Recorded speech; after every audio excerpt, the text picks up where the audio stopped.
Hi there, it is Lisa Dyer. I am going to talk really quick about the appraisal documents that you all should have gotten from your county appraisal district.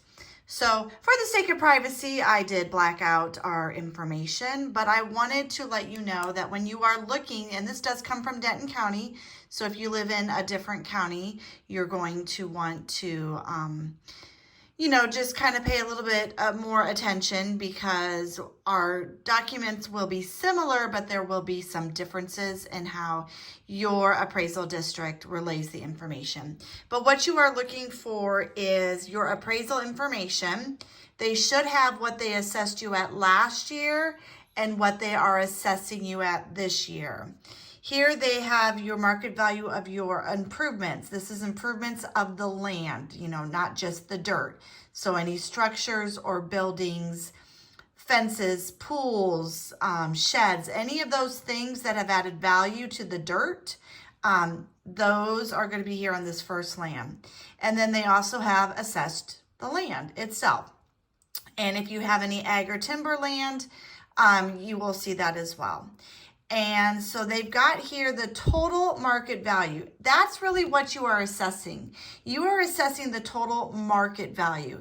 Some people call that the appraised value. Some call it the assessed value. Some call it the market value. But this should be the higher right now until about 2021.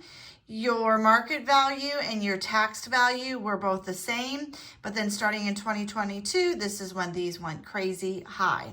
So you are looking at what they did last year, what they are assessing you at this year, and do you feel that the jump in numbers was warranted? Because this can go as high as what they want it to go. It doesn't mean that it's right, and this is what you are really assessing.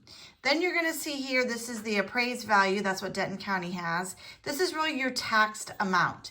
Now they're going to see it from this year, from last year to this year. This should be no higher than 10% if you have your homestead exemption on it because it's your primary residence.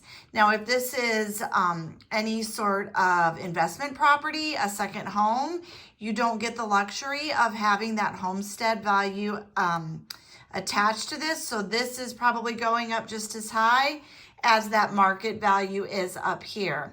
But this only should see a 10% increase from last year to this year. So do your math. Did it go up 10%? If it did, you are good. And make sure that you have your homestead amount. See, here it says HS for homestead.